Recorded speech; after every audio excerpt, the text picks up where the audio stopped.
Hello friends, good morning, good afternoon, good evening. આપણે પ્રકરણ number 12 વિદ્યુતની ચર્ચા શરૂ કરેલી। એમાં આપણે સૌથી પહેલા ટોપિકમાં વિદ્યુત ભારની વાત કરેલી કે વિદ્યુત ભાર એ દ્રવ્યમાનની માફક દ્રવ્યનો એક મૂળભૂત ગુણધર્મ છે।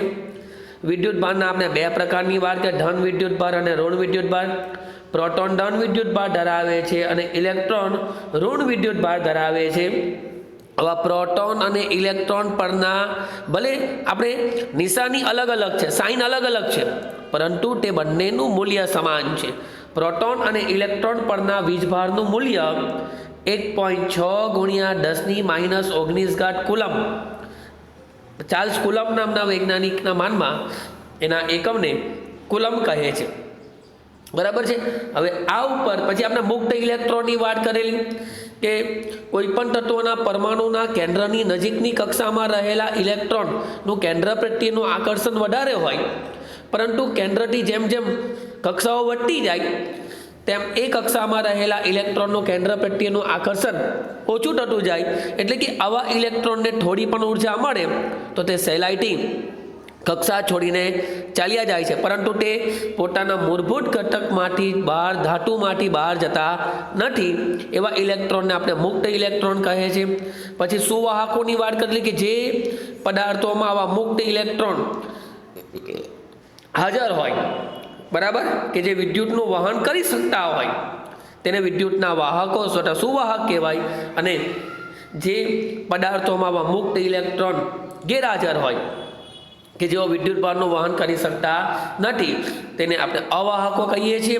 હવે આપણે નવી ટોપિક પર જઈ રહ્યા છે અને એ છે આપણે વિદ્યુત પ્રવાહ વ્યાખ્યાયિત કરો, બરાબર। વિદ્યુત પ્રવાહ, ખરેખર વિદ્યુત પ્રવાહ એટલે ઇલેક્ટ્રોનનો પ્રવાહ, બરાબર। એટલે કે વાહકના કોઈ પણ આડછેદમાંથી એકમ સમયમાં પસાર થતા વિદ્યુત ભારના ચોખ્ખા જથ્થાને વાહકના કોઈ પણ આડછેદ મતલબ કોઈ પણ એક ઘટક હોય તે વાહકતાનો એક ટુકડો લઈએ, એનો કોઈ પણ એક નાનો સૂક્ષ્મ ભાગ, એમાંથી એકમ સમયમાં કેટલો વિદ્યુત ભાર પસાર થાય એ વિદ્યુત ભારના ચોખ્ખા જથ્થાને વિદ્યુત પ્રવાહ કહે છે। નિશ્ચિત દિશામાં વિદ્યુત ભારના વહનના સમય દર એટલે વિદ્યુત પ્રવાહ। નિશ્ચિત દિશામાં વિદ્યુત ભારના વહનનો સમય દર એટલે કે જ્યારે વિદ્યુત ભાર જે કોઈ પણ ધાતુની અંદર અસ્તવ્યસ્ત ગતિ કરતા જે મુક્ત ઇલેક્ટ્રોન હોય, આવા મુક્ત ઇલેક્ટ્રોનને કોઈ ચોક્કસ દિશામાં વેવડાવી દેવામાં આવે તો એક પ્રવાહનું નિર્માણ થાય, બરાબર।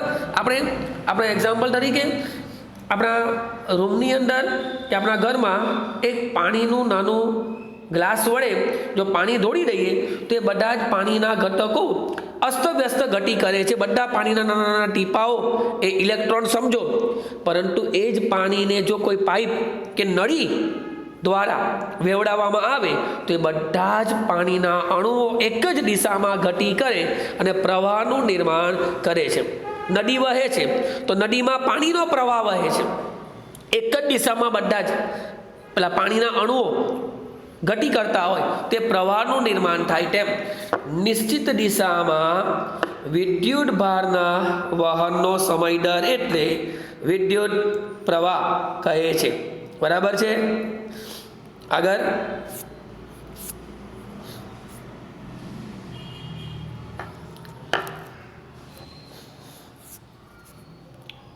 જૂના જમાનામાં જ્યારે ઇલેક્ટ્રોનની શોધ થઈ ન હતી, પહેલા માત્ર પ્રોટોન અને પ્રોટોન વિશે જ ખબર હતી, પણ જ્યારે ઇલેક્ટ્રોનની શોધ થઈ ન હતી ત્યારે વિદ્યુત પ્રવાહ ધન વિદ્યુત ભારના વહનને કારણે રચાય છે તેમ માનવામાં આવતું હતું।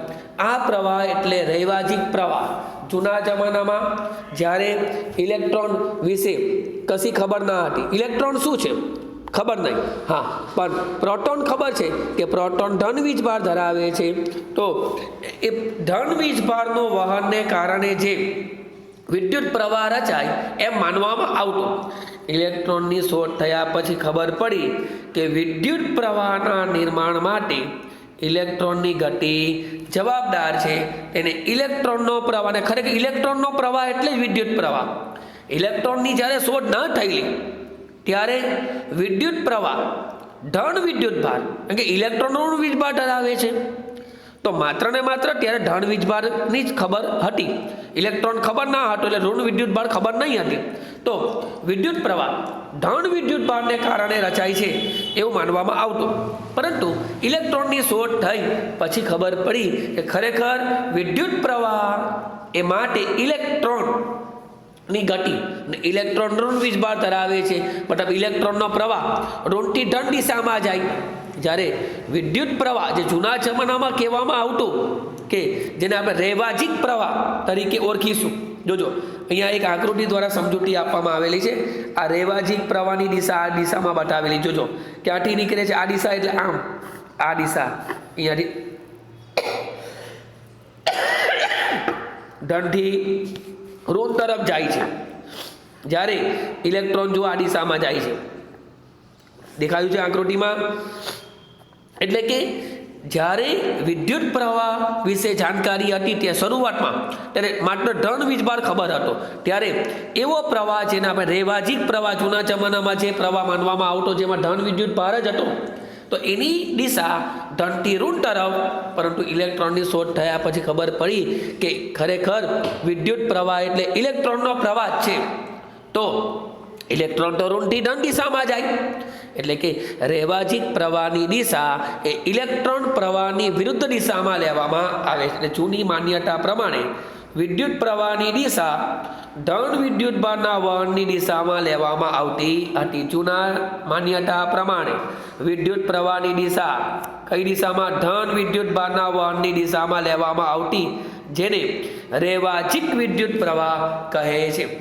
રિવાજ માન્યતા કે વિદ્યુત પ્રવાહ એટલે ધન વિદ્યુત ભારના વહનની દિશા. બરાબર? ઇલેક્ટ્રોનની શોધ થયા પછી પણ રૈવાજિક પ્રવાહની દિશા હજુ પણ તેજ છે. તેજ એટલે કઈ? ધન વિદ્યુત ભારની દિશા, યાની કે ધનથી ઋણ તરફ. આજ ભલે આજે ઇલેક્ટ્રોનની શોધ થઈ ગઈ, પરંતુ રૈવાજિક વિદ્યુત પ્રવાહની દિશા ધનથી ઋણ જ લેવામાં આવે છે, જે ઇલેક્ટ્રોનના વહનની વિરુદ્ધ દિશામાં છે. ઇલેક્ટ્રોનનું વહન ઋણથી ધન થાય છે, જ્યારે રૈવાજિક પ્રવાહનું વહન ધનથી ઋણ થાય છે. આકૃતિમાં દર્શાવ્યા મુજબ વાહક તાર ABમાં ઇલેક્ટ્રોનના વહનની દિશા B થી A અને રૈવાજિક પ્રવાહની દિશા A થી B તરફ. સીધા અર્થમાં લઈએ તો રૈવાજિક પ્રવાહની દિશા ધન ધ્રુવથી ઋણ ધ્રુવ તરફ અને ઇલેક્ટ્રોન પ્રવાહની દિશા ઋણ ધ્રુવથી ધન ધ્રુવ તરફની લેવામાં આવે છે. વિદ્યુત પ્રવાહનું સૂત્ર લખી તેનો એકમ વ્યાખ્યાયિત કરો.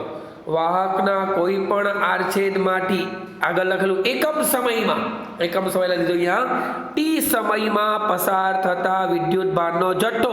વિદ્યુત ભારના જથ્થાને શું કીધું? Q, કુલમ ઉપરથી Q. તો તે વાહકમાંથી પસાર થતો વિદ્યુત પ્રવાહ કેટલો છે? I બરાબર Q/T. શું વ્યાખ્યા છે? વાહકના કોઈ પણ આડછેદમાંથી T સમયમાં પસાર થતા વિદ્યુત ભારનો જથ્થો Q હોય તો તે વાહકમાંથી પસાર થતો વિદ્યુત પ્રવાહ I બરાબર Q/T. વિદ્યુત ભારનો એકમ કુલંબ છે, બરાબર, અને સમયનો એકમ સેકન્ડ. તો આના ઉપરથી વિદ્યુત પ્રવાહનો એકમ આવશે કુલંબ પ્રતિ સેકન્ડ. વિદ્યુત પ્રવાહનો SI એકમ એમ્પિયર છે. એન્ડ્રે એમ્પિયર નામના વૈજ્ઞાનિકે આ વિદ્યુત પ્રવાહ વિશે સમજૂતી આપેલી, તેથી તેના માનમાં વિદ્યુત પ્રવાહનો એકમ એમ્પિયર.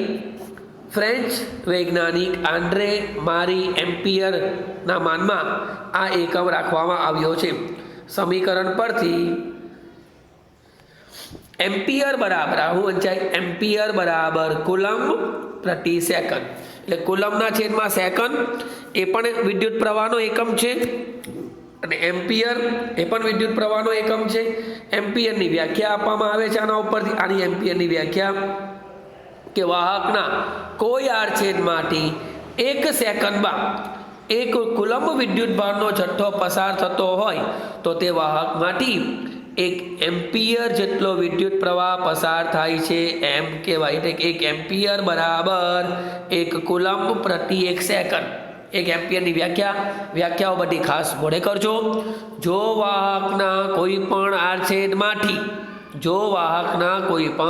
આડછેદમાંથી 1 સેકન્ડમાં 1 કુલંબ વિદ્યુત ભારનો જથ્થો પસાર થતો હોય તો તે વાહકમાંથી વહેતો વિદ્યુત પ્રવાહ 1 એમ્પિયર છે એમ કહેવાય. વિદ્યુત પ્રવાહના નાના એકમ. હમણાં આપણે વિદ્યુત પ્રવાહના એકમની વાત કરી. કુલંબ પ્રતિ સેકન્ડ અથવા એમ્પિયર એમ નાના એકમો પણ છે. વિદ્યુત પ્રવાહના નાનો એકમ છે મિલી એમ્પિયર અને બીજું માઇક્રો એમ્પિયર. સમજૂતી છે મિલી અને માઇક્રો વચ્ચે સંબંધ.